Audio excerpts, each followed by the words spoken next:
Well, good afternoon, everyone. On behalf of the Growth Center, I just want to thank Andrew Ginsberg, Pam Gifford for joining us today. Andrew, Pam, it is good seeing both of you guys. It's great to be here. Thanks. Hey, Pam. Hi, Andrew. It's great to be here, Tommy. Good to see you. Hello, everyone. For those who are jumping on, I actually would love for each one of the group members to share a little bit about themselves. Pam, I'm actually going to start with you. Can you share a little bit about what you're currently now and what you're doing now and just your journey in terms of communications? Sure. Currently, I am working for a few clients doing communications work kind of all over the board.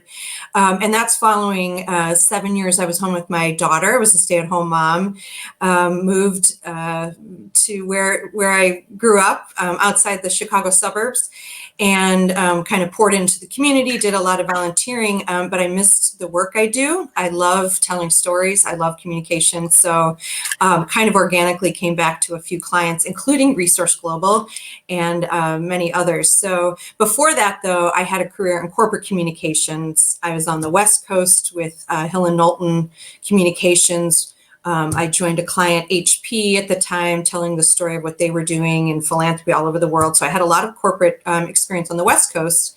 And then I moved to Washington, D.C. to lead the Communications for International Justice mission several years ago, and just had a wonderful time getting to know that world and helping them tell their stories about what they were doing all over the world. So kind of a corporate nonprofit, and I started at a university communications background, took a little break, and now I'm back kind of just making it work. Thank you, Pam. Hey, Andrew, you and I have known each other. It's now year 11 with your role at InterVarsity. Share a little bit of what you're doing for InterVarsity now, but also what you were doing before that. Yeah, I'm tired from hearing all that Pam's done. I am my title is Executive Vice President and Chief Development Officer. So I'm half my role with InterVarsity is general stewardship for the movement overall, and then the other half is specifically around all things development and communications. And I didn't start this way. I started in new medicine development in pharmaceuticals and biotech. And when I left college and entered my career, I was not a believer. I grew up Jewish, and it was 5 years later with college ministry still following me down my path that I came to the Lord. So I had already begun this career in healthcare and loved it, and did that through pharmaceuticals and biotechs for 23 years. And then around 11 years ago, the call was dramatic with light shows and fireworks, and so I came to InterVarsity this time vocationally instead of as someone who was investing in the Lord. Got it. Andrew, I'm going to start with you. Yeah. COVID has really changed the dimension of everything that we're doing. 5-year plans has now been reduced to 1-year plans, to 6 months plan, to week is always changing. For you as a Chief Development Officer overseeing fundraising, what are some basic tips as we head into the end of the year fundraising you would give to ministry or nonprofits in your area of fundraising? Yeah, that's a great question. And I'm gonna guess at our audience's sort of reason for showing up at noon on a Tuesday. If you're a little bit like a lot of the people at InterVarsity who raise funds, you might be thinking we're struggling a little bit financially. Yeah. Or you might be thinking, everybody's asking for money right now. How am I going to fit into the noise? Mm-hmm. Or you might be thinking, how can I ask people in the midst of a pandemic or a triple pandemic? I mean, racial injustice, the mental health issues that are going on in our country right now, along with the actual COVID pandemic. How can I ask in the midst of this? And so we've had to talk a lot about that in InterVarsity and also in other ministries I've been talking about. So I wanted to say to you that what you do really matters. It matters enormously in the kingdom, and you might need to get yourself excited about that now as a first step. So there might be sort of an emotional foundation, Tommy, to being able to aggressively go into the last 6 weeks of the year, because the opportunities is incredible for the kingdom right now. I mean, so despite that it's a really hard time and that plans are changing, I'll assume that those who are listening have a plan and know why their mission matters right now, and probably even know why it matters more. And we need to articulate that powerfully. So once we've gotten ourselves in the right place, how do we articulate powerfully the message to those who might give? In this moment, people are giving more when they're asked, but a lot of people are afraid to ask. And so I'm sure we'll talk more, Tommy, about what do you do with someone who's lost their job? I mean, that's a different ballgame. But in general, communicating aggressively with a time-specific message about why your mission creates a kingdom impact right now. Which goes to Pam as well, too, especially as a communication pro. Is Pam, what are some of those things that you would really be able to do if you were in that seat or as you work with different clients? How do we message our campaign even now as we head into the new year? Well, I think I'd piggyback on a lot of what Andrew said. Just hopefully you have a plan, probably if you're listening, and you understand that this is kind of the culmination of a conversation, not the start of one. There's a lot of pressure at this time of year. This isn't necessarily the time to be scrambling and starting to talk to your donors and supporters, but you probably thought of that earlier, and hopefully sometime in the summer or into early fall, you're really gearing up for the end of the year so that, you have a relationship all year long. It's really about the relationship and the conversation that you've had with your supporters all along, not just sort of towards the end of the year. And I think just acknowledging the times and being really authentic in your communication. This is a lot of people are scared. I've been scared. There's a lot of uncertainty. Like you said, the planning is not 5 years, it's 1 year. And so just being honest about that. But I think also giving people a pathway forward. I think people are looking for that. I think there's a lot that we can't control. So I acknowledge that. But here are a couple of things as a communicator you can control. You can control the story you're telling at the end of the year, the sort of vision that you're casting. And so I think it's a really great time to double down on that vision. People give to vision, they follow vision.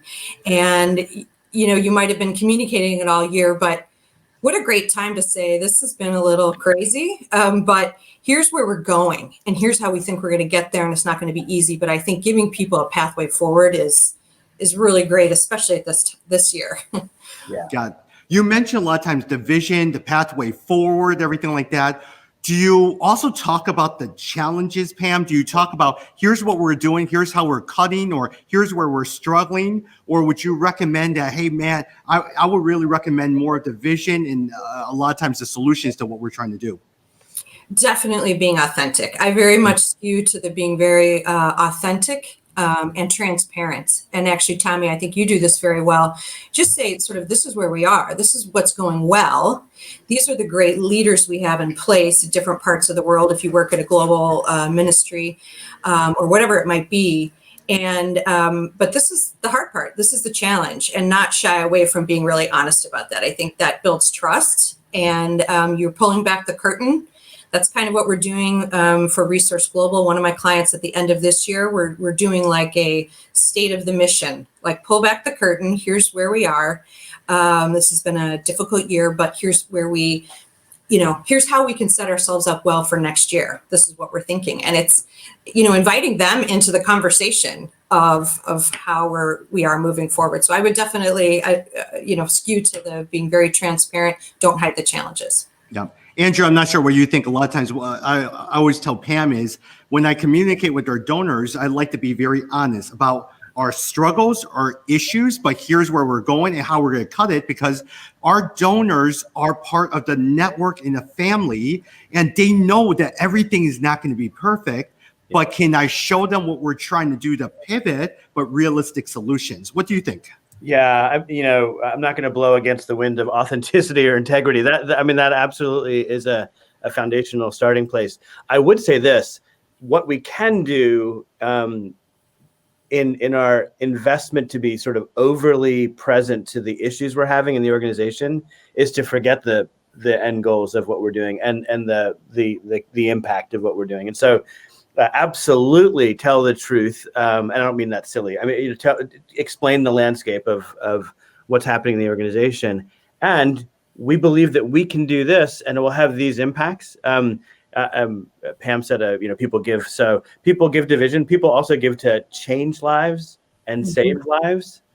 So it's meaningfully harder to give to keep the lights on. It's meaningfully harder to give because we can't figure out how to pivot against campuses don't open.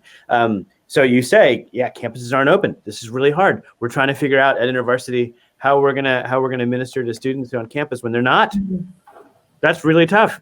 Here's the things that we think we can do, and here's what we see as the potential impact on screen. And guess what? People are coming to the Lord by being asked on a screen. Like, the Lord can work through monitors. So I mean, you start with the reality for sure, but I would take it to the place of the opportunity for impassioned giving. Yeah. Hey, Andrew, for you, a lot of times I go back to our conversation with our donors. There are people who have done really, really well during this COVID time in terms of financially, people who have struggled. How do you be able to communicate with both groups? Yeah. I was going to say you walk into the living room, but when nobody's walking into any living rooms these days, you pick up the phone with care and investment on your mind, right? I mean, so how are you is the first 15 minutes of any conversation, or maybe 5 minutes. I don't know who's on with what kinds of conversations, but you start with trying to understand what's happening for the potential donor or investor. And then that will tree your conversation. We've had, every time this happens, I feel like I hear about it. We've had so many donors who have COVID giving to InterVarsity, and what they very often do is they give and then they explain they have COVID, and it bombs us out every time. Like, how could you give? Well, 99. I mean, I don't mean to be political, but 99% of the people are going to live, and when you have COVID, you desperately want to have an impact on the things around you. And so if you can give when you have COVID, you can give when you're not fully employed. You can give, I mean, there's like, let's not say no for donors. Let's first engage them on how they are and love them really well, but then give them an invitation and allow for no. And sometimes you don't give an invitation. Oh, I'm out of a job. Oh, well, how can I love you? How can I care well for you? You want a book? You want to, what do you need? Yeah. But then if it's not that, in every other case, you can allow someone to say, yeah, you know what? As hard as things are, I really want to be a part of this. I really want to make a difference. Yeah, no, and for you, Pam, is how do you, I know a lot of times we're going to talk to you about the general emails as well too, but the personalized emails, personalized communications to a specific group of major donors. Any tips as you're communicating to this particular group during this time? And we'll talk about social media and general emails and all that stuff in a bit. Yeah, no, I think I agree with what Andrew was saying about just listening, like that active listening, like, how are you? Just really approaching it with a genuine concern of where they are. And I think that's the first step. And then I know I struggle with this myself, but staying in that abundance mindset. I can even, as I approach the end of this year, thinking about different clients and, there's going to be a lot of noise and a lot of people have lost a lot of money. We tend to, as humans, we can go to the scarcity side of it. Yeah. And I thought, I had to remind myself to have an abundance mindset. It's been a hard year for some. It's been a great year financially for others. I think challenging for everyone all around, but you just never know. And I think sometimes we self-select out of gospel work, like, well, this won't work. We're the Eeyores of the planning process, and God, could have very different plans. We don't know. So we come at it with abundance mindset. That's how I think I would for both people who have done well or not doing well. And I think the second thing, the approach that we're taking this year is really how can we bless people in the communications that we have at the end of the year.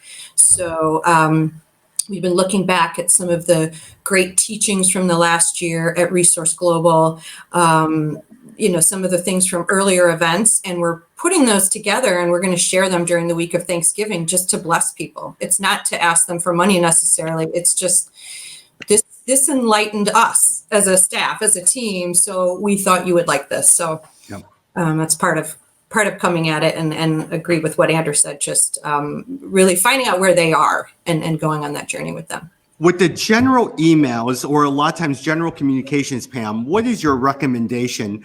You now have to send out emails. You want to do some mailers. You want to get your social media. For those who are sitting there, they're sitting there. Mostly if you have a big team and you have someone specifically with social media, you have someone doing, that's great. But we're talking about the medium-sized startup organizations who may be listening to this. How much do I do? How much time do I do? What's the best bang for my buck? Should I spend some time mailing out different letters? Should I email? How much should I email during this period of time? Social media, do I put all my money on social media, especially with Giving Tuesday? Any tips as you're headed into these, especially if you're the only one trying to do all of these different things? Oh, I have been there. I am there. I've had like big teams and big budgets and no team and no budget. So I get that. Those are great questions. And it really just depends. I mean, I always start with sort of the audiences in mind. Different audiences are going to have different priorities. And we, like to go so far as to kind of name them. Like if it's a young woman in her 30s is someone who's a supporter, kind of what's her name? What does she care about? What is she thinking about at this time of year, or any time of year? It helps me to put a face to an audience, like a literal person. So I kind of start thinking about, maybe 3 big buckets of audiences. And this is if you're a smaller shop and you're kind of having to do everything by yourself. The 2 or 3 big groups of people that you want to communicate with. What do they care about? We sometimes start with what would we love them to do, think, or feel like by the end of the year, and then back up your plans from that. I think this is a great year to go tangible. Mail them something in the mail, a thank you gift, a card. Since we're all isolated and everyone likes to get mail, that's one good strategy. But I think I would, based on the audience, think about what will authentically answer the questions they might have about your ministry. I think emails are great. I like the tangible letters or phone calls or those kinds of communications, and the social media, a whole different other creation. There's so many different programs that allow you to set up for the month of December, if that's what you're focusing on. And I would keep those simple. And again, back to blessing people. Maybe it's a short story. I would say why the founder of the ministry is encouraged. That's back to my corporate days where, media reporters would always want to ask, what keeps you up at night? They want to know what keeps the CEO up at night. And I think it's the same in ministry. What keeps you up at night, or why, to turn it around, why do you have hope at the end of this year? Why are you encouraged as we're going into 2021? And maybe that's your social media. So I think I would try to keep it simple and really just focus on answering the questions they might have. Again, pointing them the way forward. These are our challenges. Here's where we're going to go. But I could do a whole bunch of conversations on that. Those are like lots of different strategies. I would say just keeping it simple and blessing them. But I love to talk about it, so I'll stop and let Andrew cue in if he has something to say. Well, but the one thing I would say to you, Pam, is that a lot of times as you send out all of these emails, just know that people may be inundated with all of this stuff and they won't respond. So in some sense, understand they may be reading it, but you have to frequently communicate it. They may actually still make a gift, but never respond too. Yes. And a couple of things. I saw a statistic about, it said something like 12% of giving is in the last 3 days of December or something like that. It was really a surprising statistic that, people can be undecided. They're busy. This is a really hectic season. And I love the analogy of the waitress with the cup of coffee approach. In other words, she's never offended if she comes by, would you like more coffee? Would you like more coffee? And someone will say no, no, no. And then at some point they say yes. And it's time to fill the coffee cup. So I kind of look at some of the communications of being sensitive, but just ask and, just keep going. You might hit the right one at the right time in that last 3 days of December. You never know. Andrew, going back to donor development, especially with some of your major donors, I had 2 major donor conversations. One with someone who has supported us for a long time, I asked him for a particular gift, and he says, "Hey, Tommy, we are struggling as a business right now.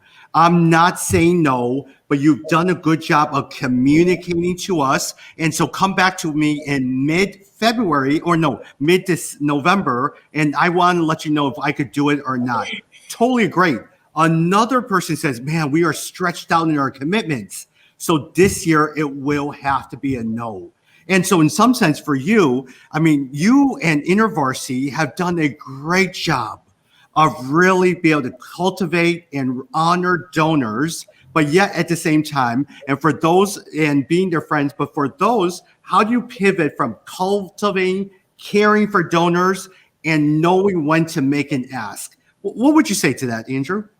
Yeah, well, I'm gonna just gen off of Pam here because I just love the waiter waitress analogy. I mean, it reminds me of diakonos, right? Which is the deacon comes from those who serve tables, and it's those who care for the church. I think it's almost a false dichotomy that you're giving me a little thing here, Tommy, and I'm going to slam it now. I think there's a kind of a false dichotomy between cultivate and ask. Yeah. My sense is what we're helping, especially major donors, do is do what they want to do. They have a philanthropic urge. They care deeply about the kingdom. They want to figure out where and how to give in a way that will bring them, that will bring the kingdom transformation and also bring them joy. And so what we're doing in the cultivation is helping them determine when, how, and how much would be just right for them, and to what would be just right for them. So when the cultivation isn't schmoozing, which we all know is not the game, rather it's identifying together, discipling, maybe even toward where passion areas are for kingdom change, then the ask becomes really the what is that stone? The keystone? Is that the top one? That stone at the top, where it's already set up. I mean, we've been talking about how and where and why they want to give, and we're just helping them. That's cultivation all the way through the ask and actually through the reporting. The whole thing is just we like to use the body of Christ imagery. 1 Corinthians 12, Romans 12, Ephesians 4. We're all in the body of Christ. Jesus is the head. The donor's not the head, and we're like begging. I mean, we're all in the body of Christ trying to help each other do the things that we want to be doing. One of the things that donors do is they give. And so we're helping. Andrew, I love, in some sense, a lot of times what you're saying is that every single donor that we meet with has a certain passion that the Lord has given to them. Our job is to listen and honor that donor. So if I sit there and talk with Pam, and every single time I talk with her, she's telling me about orphans and kids and her passion because she has a daughter, everything like that. But here I am later on, I say, "Hey, Pam, I really need to upgrade our computer systems." She's probably going to look at me and says, "You really didn't listen to me, did you?" We have to listen and honor our donors and find, and sometimes maybe it doesn't fall under our organization, but maybe there's other like-minded organizations that fit well with them. But it is caring for them and really be able to work with those guys on it. Yeah. You know what that takes? I'll just add one thing is it's faith. Has the Lord prepared the mission in front of us? Will he resource it? Can I be gracious and giving and lose a gift to my ministry to someone else because I know that he's here and that I'll have what I need? Those are really hard questions. Those are super discipleship questions for a major gift and officer type person. Yeah. Andrew, actually, go ahead, Pam. Well, I was just going to add one thing to what Andrew said. I love the body of Christ analogy that he used, and it reminded me of, as communications, major donor fundraising, I heard somebody call it like you're on this bridge and you're bridging the donor and the sort of work that's happening in the field or whatever it might be. And you have this amazing vantage point, if you imagine that bridge on a hill. So you can see the work that's happening and tell the donors, but also you can see how it's blessing them to give and to be connected with the mission. And I thought, well, that's a really neat way to think of what we're doing in this season as fundraisers or communicators, is just kind of be that bridge. And it like you said, Andrew, it's not like, worry about begging or this or that for money. It's just throw it out there and be that special link in the body of Christ. Yep. Andrew, let me run it by you. Here's a case scenario that I hear from a lot of different people, ministry leaders, is we sit down with the donor and we're putting our case statement, we're sharing with them. Donor says, great. How much do you need? How much do you know how to ask for someone? If you ask for too little, you might be insulting when you're sitting there, really? That's what you think it is for this meeting? If you ask too much, whoa, that's crazy. I can't believe you're asking that much. We just met each other. How do you determine what's the right amount? Yeah. So here's conventional wisdom, and I'd love to hear what Pam has to say, because I worry about this conventional wisdom, but I've never seen it proven wrong. You can under ask in two ways. You can leave money on the table, and you can also sort of disappoint a donor. I wanted to do bigger than that, not more money, but bigger change than that. It's really hard to over ask is the conventional wisdom. Someone can be like, what? But they're still flattered that you think that they can give that kind of a gift. And we've never heard from somebody, and maybe we're just under asking for my 11 years of ministry career. I don't think so. But we've never heard someone say, "How dare you?" So now I will also say, do your homework and the legwork to understand. Homework and legwork can be just talking. And tell me about one of the biggest gifts you've ever given. What did it mean to you? What happened because of it? I mean, you start to jump into that stuff, you get a sense of their range, and you ought to know where your ministry fits into sort of their pecking order of passion. And so as you cultivate, you're learning about what that range might be, and you over ask a bit, and at least we try to, and not worry too much about a negative impact by going too much instead of too little. But I really want to. Can I throw that to Pam too? Is that what you hear too? Yeah, I do. Okay. I totally agree with you. I mean, just like that's back to that not self-selecting out. I might have an idea of how much, or that it's coming out of a disposable income situation, but there's all sorts of revenue streams that different people might have that, certain things in their business isn't even impacting them. And I totally agree with you. I think they're happy to be asked. And if it's higher, that's, Yeah. But I would probably say also, Andrew, your predecessor, Barney Ford, taught me something that I have never forgotten. And so, Pam, Barney was the one who really coached me and developed me in terms of my understanding of fundraising. And he says, Tommy, a lot of times is when you make the ask, here's what I would recommend. Sit down with them and say, I really want to be able to honor your giving. What is an appropriate amount to ask you for? In light of the fact this is your first time gift, or I know that a lot of people are asking you, as we sit down today, what is the appropriate amount? And allow them to really come alongside and share it with you. He says, Tommy, you show that you are honoring them and really be able to ask them for permission. And many times it is more than the number that you ever have in mind. Everything Barney Ford says is always right. And so I have nothing to add. Yeah. And then Pam, I think a lot of times is going back to you with communications, is social media has become so prevalent these days. How does a person in communication, overseeing communications, what does social media play a role in it? Is it effective? Are you seeing a switch where fundraising is done more through social media now than ever before? Yes and no. I mean, I would say it's definitely grown, and I would recommend that you find someone. If it's you, great, and you love social media and you consume it. If it's not you, find someone who does, that you can contract with or work with. There's so many really talented people who just love to specialize in that. Now, I love the storytelling. I love to connect with the heart of people, especially as high as possible on the kinds of themes that really move us. I think we are sit around the fire kind of people at heart. And so however you tell that story, that's what really interests me.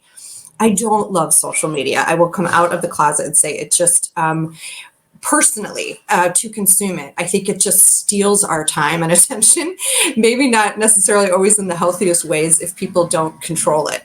I use Instagram. I love Instagram because I love images, and it's a really great platform for storytelling. So I kind of pick and choose what is right for that particular client. So I also have a business client, and we're zeroing in on LinkedIn and all the functionality there. So yes, I'm a fan, but I think looking at it as the end all be all is a mistake, because there are so many people who have a heart for your mission and they're not on it, or they're not engaged as much. So it kind of just really depends. I would stick with, again, know that audience, connect to their heart authentically of what they would like to do, then use that as a channel. Now, the peer-to-peer fundraising, and then a lot of the other things that can go viral, I love that component of social media. Just love it.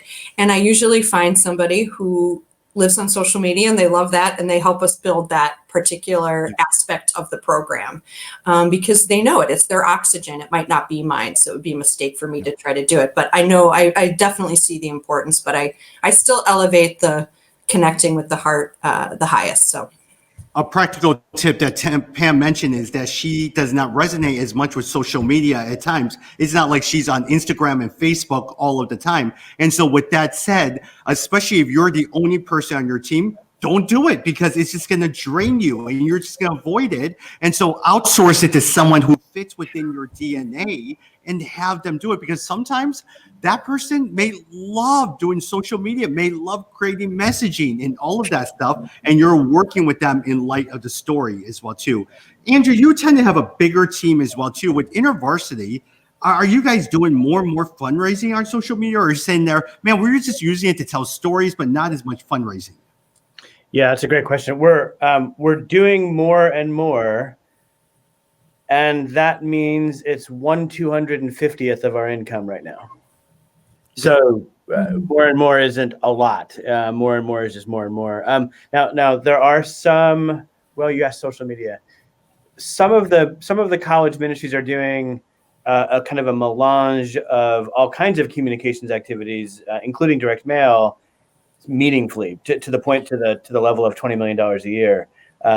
We hang out around 1 million a year, and most of our work is face to face.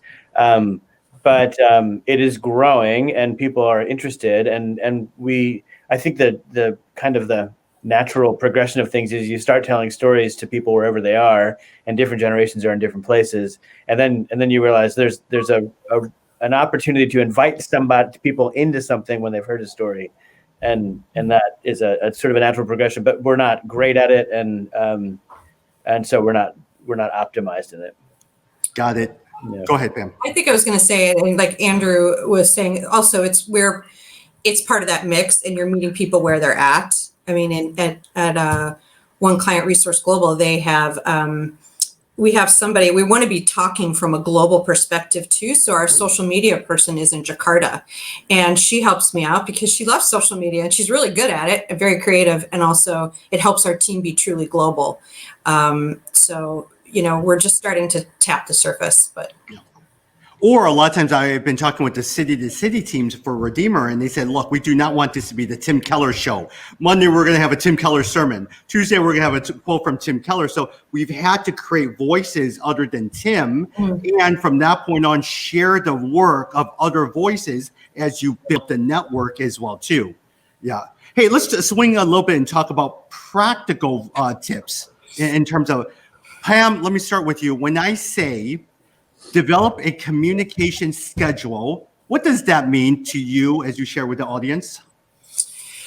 Well, I think that's just the overall plan. I think what you mean. And I love, and my corporate training came in handy in the nonprofit world, because when you work with a corporation, and let's say you're outside consulting with them, you start with their business objectives, and you have to align your communications objectives to their business goals. And if not, you're fired, basically. So you have to have the communications be working to, support some overall goal. So I love to start there.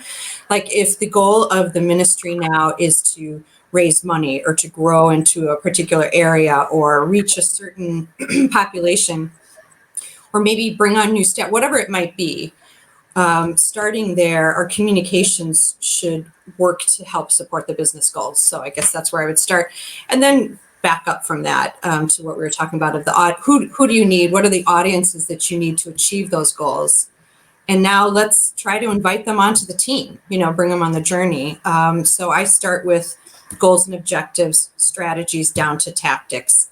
Then is the timeline that you mentioned. I think the timeline it really comes at the end and you can plan it out and just extend it out through the year. I love to have a 1, 3, 5-year plan as best as possible because I find some people on your team get really interested and excited about the technical things we're going to do right now. And some people love the vision. So you're kind of giving them a little bit of both. In some of our communications meetings, we will talk about the practical thing we're working on that week, and then maybe bring in sort of a fun brainstorming topic because some people want to stay motivated of sort of what's ahead and those kinds of things. But that's what I think you mean. Did I answer your question, Tommy, with the schedule? And one more follow-up, and I want to turn to Andrew is, especially with the communication, how often should you be communicating to your people, to your donors? Is it once a month emails? Is it every couple of weeks? What would you say? Okay, yeah, that's why I wasn't sure. I think you were getting kind of tactical that way. So when you have that plan, again, looking at those audiences, how do they like to be communicated to? I think about that. In a practical manner, if I had to just generalize, so I love the monthly rhythm for larger updates. So people have a sense of where you're going over the year. They kind of communicate. So we do for Research Global, for instance, we do a monthly newsletter. And then there's kind of a voice from the leader.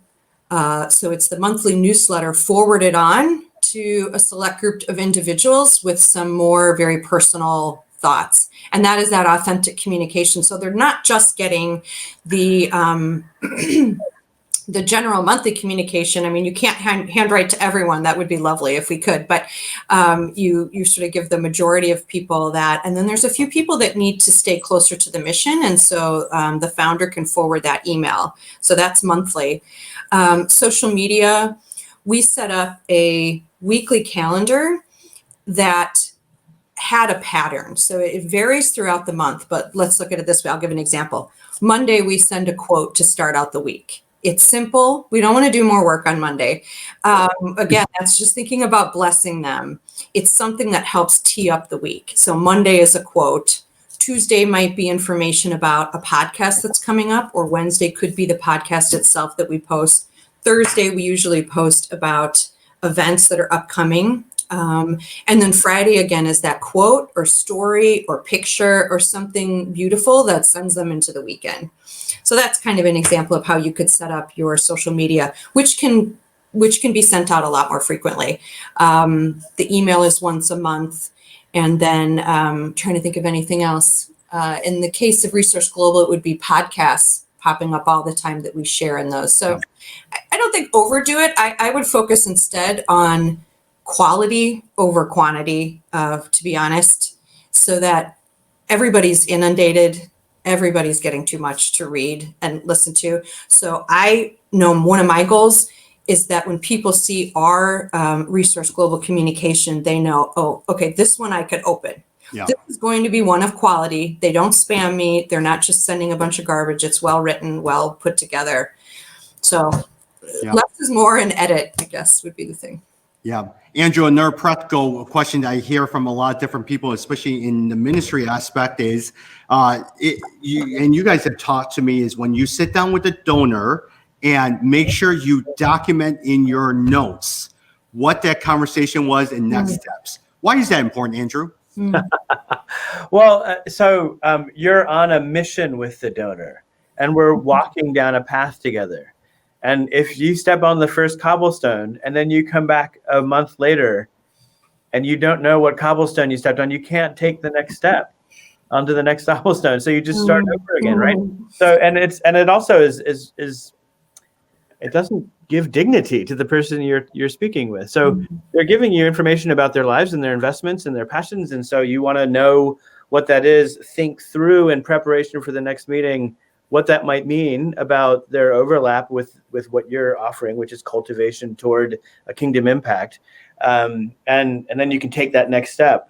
And so I guess we call that moves management if you want to be like super salesy, development-y guy. But really what it is like understanding where the donor is and helping them move forward in the direction that they want to move until that they've made an impact they want to make, and then wash, rinse, and repeat. I mean, to understand the value of their impact, the report and the thanking that happens afterwards is the beginning of the next gift. So that's why you take notes. You take notes because you care deeply about what's going on with the donor. You're trying to help them get somewhere. If you don't know where you were, you don't know how to get somewhere else. And Andrew, wouldn't say a lot of times it involves discipline. It's a little tedious because afterwards you don't want to sit there and type it all out, but it also benefits not only you, but everyone in the organization and the guys after you, because you don't want to keep going back to the same donor says, okay, so how are your kids? Well, they graduated. And so, I mean, so what was your name? What do you do again? You just don't want to be that person. No.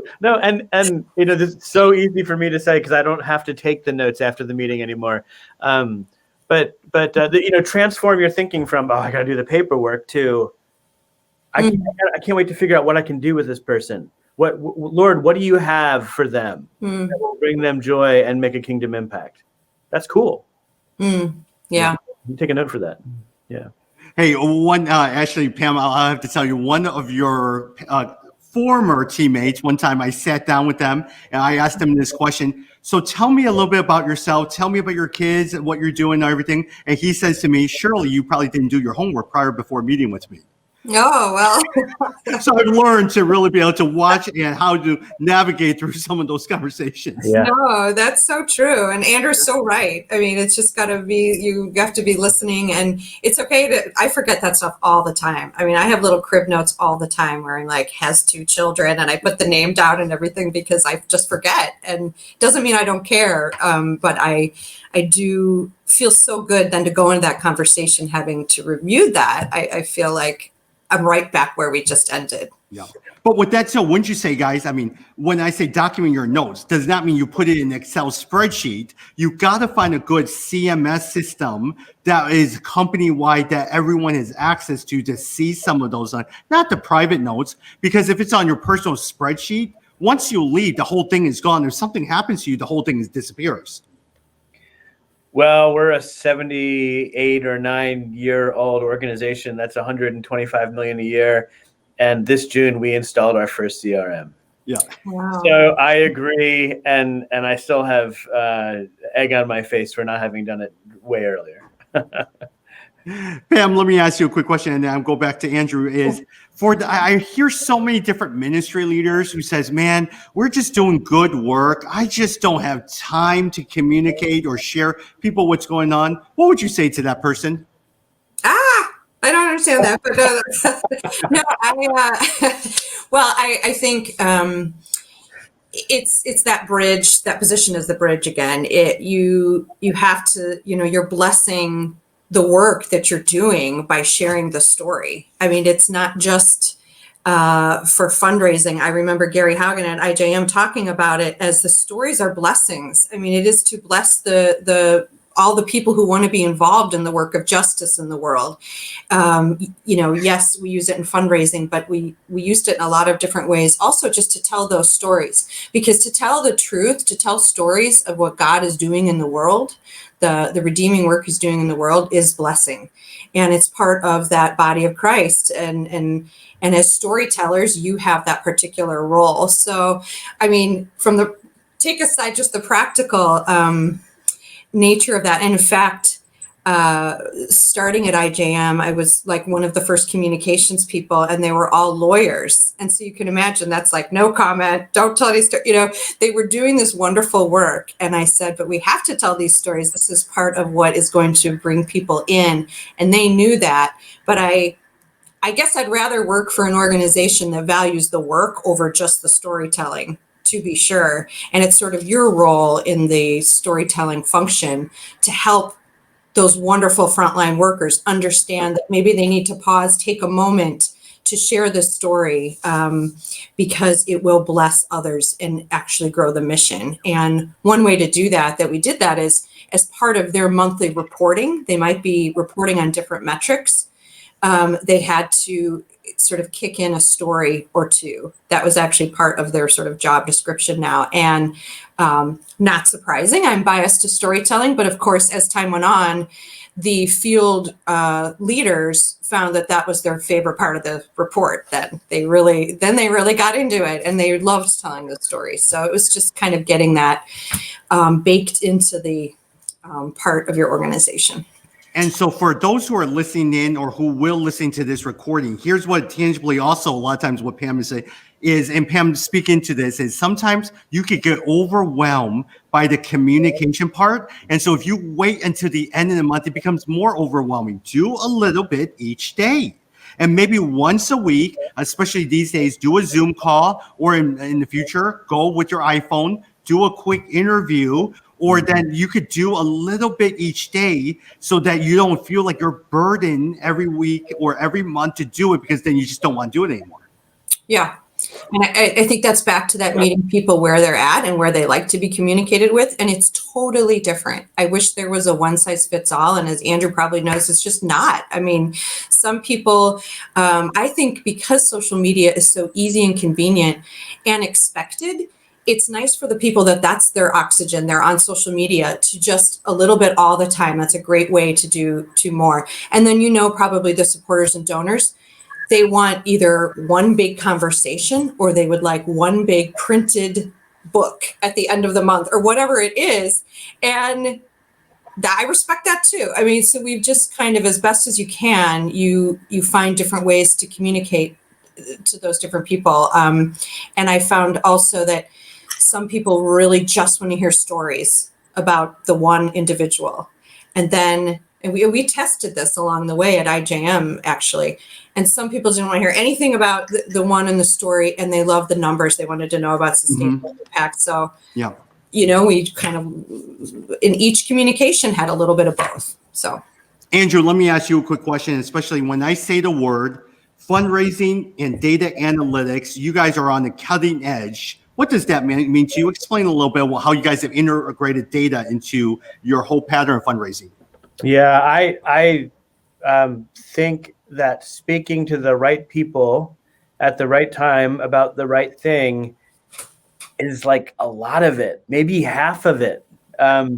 Because if you have a great major gifts team and they're focused on the second tier because you don't know who the first tier are, then you do half as well as you might otherwise do, even though you've got a great major gifts team. So how do we identify who needs what kind of support? I mean, so we've segmented our development department by level of engagement within our varsity. So we know that there are about 30 million people who are interested in college ministry and serious about their faith. And we know 18 million of them don't know us. Well, we're not going to have major gift conversations with them. That'll be social media and marketing and storytelling and kind of invitation into the fold.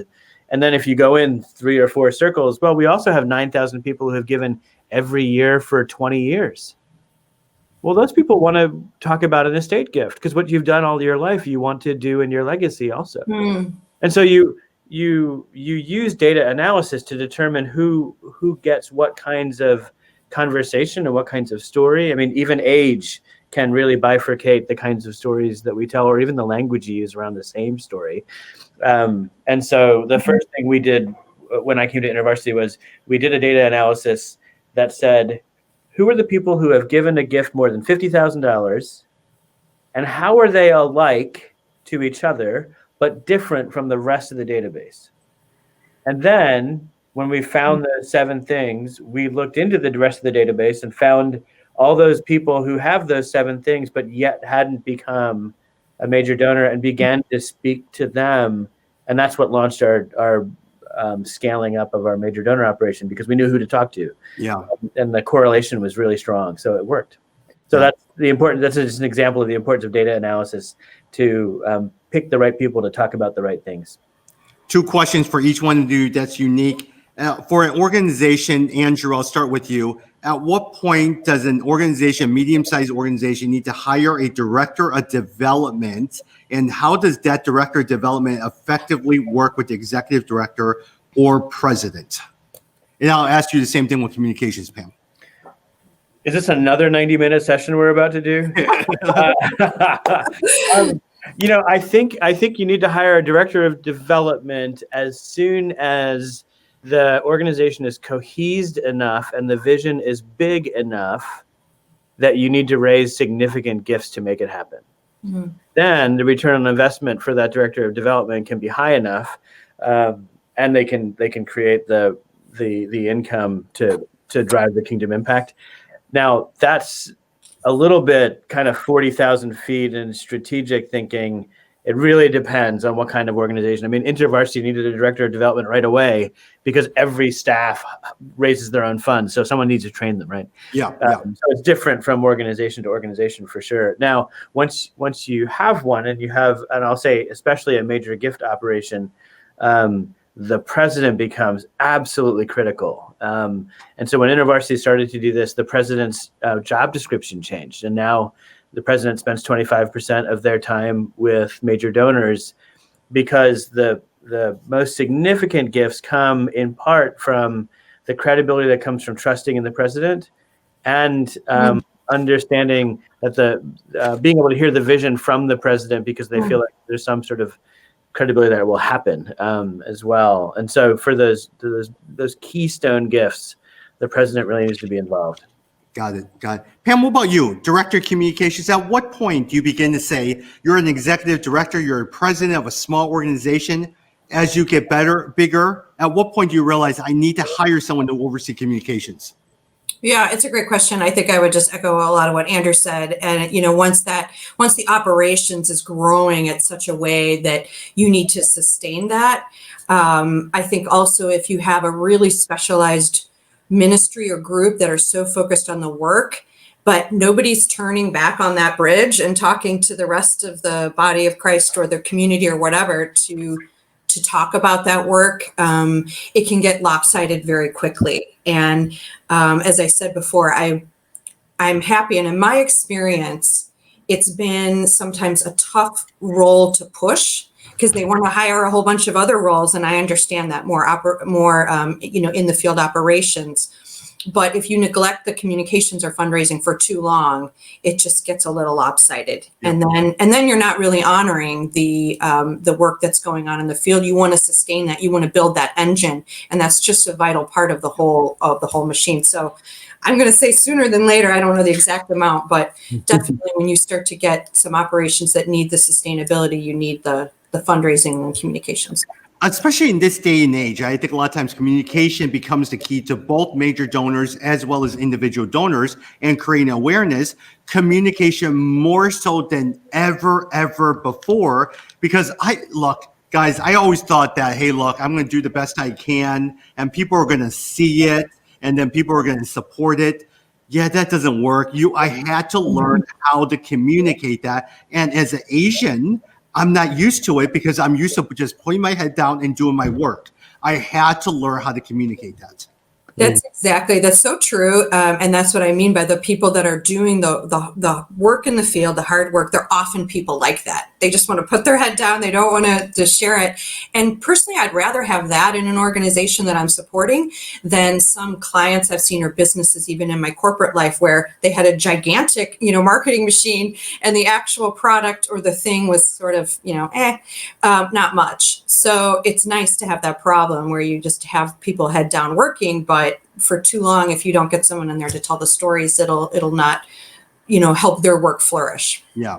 And Andrew, on my end, I think a lot of times, it's even for me in terms of donor development, for the longest time early for the first couple of years, I was scared of doing donor development. I was scared of rejection. As an Asian, I'm scared of making the ask. I didn't want to inconvenience them. I didn't want to disrespect them. And so I never really asked, or I really went around or did it passively.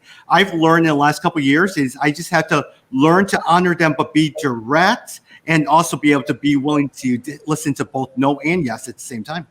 Yeah, you know what, Tommy? This is a point we should have brought up before the 54-minute mark. so much of major donor engagement is cross-cultural. So you're experiencing ethnic cross-culture. That makes perfect sense, but there's also age cross-culture, so socioeconomic cross-culture. There's very often these days partisan cross-culture, which can be really political partisan, which can be a really powerful experience that no one's teaching us right now how to cross.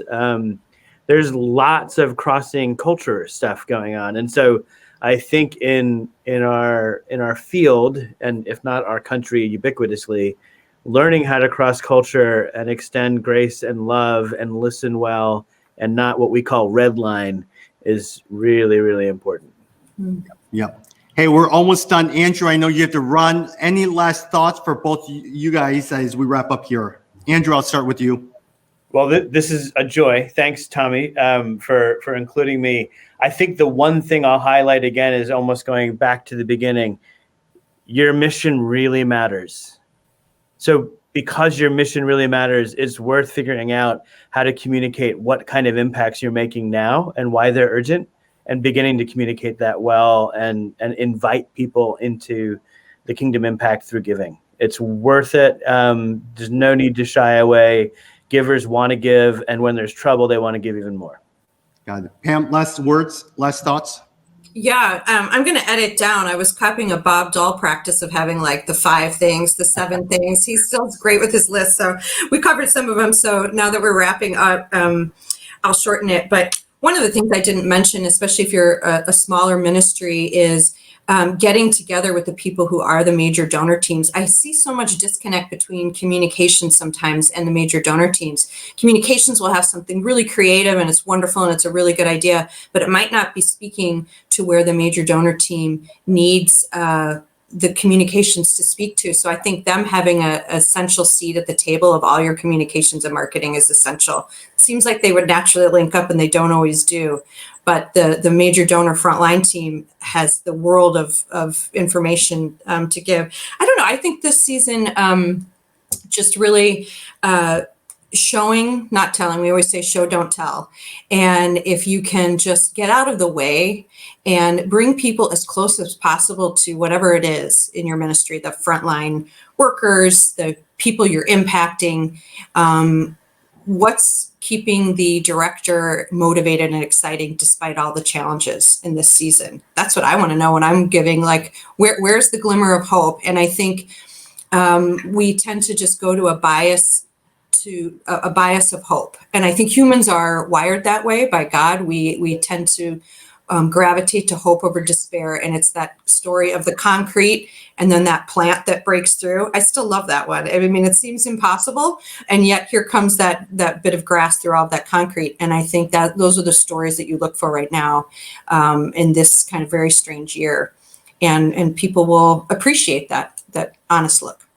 Pam, Andrew, we are out of time. Thank you so much. The goal of the Grow Center is continue to really be able to develop these entrepreneurial ministry leaders, because the role of the pastor and ministry leaders looks very different. But one of the things that we have to talk about is funding your ministry. And tomorrow, Pastor Jackson Crum will talk about funding your church. And so it just looks different. It's hard conversations. We don't always want to talk about that, but it's something that we have to talk about in terms of money and communications to really be able to keep the ministry going. So, hey, follow us on our website, www.thegrowcenter.com, and on Instagram and Facebook at growcenter.network. Andrew, I know you have a meeting. Pam, I know you also have a meeting. And so we'll talk soon, everyone.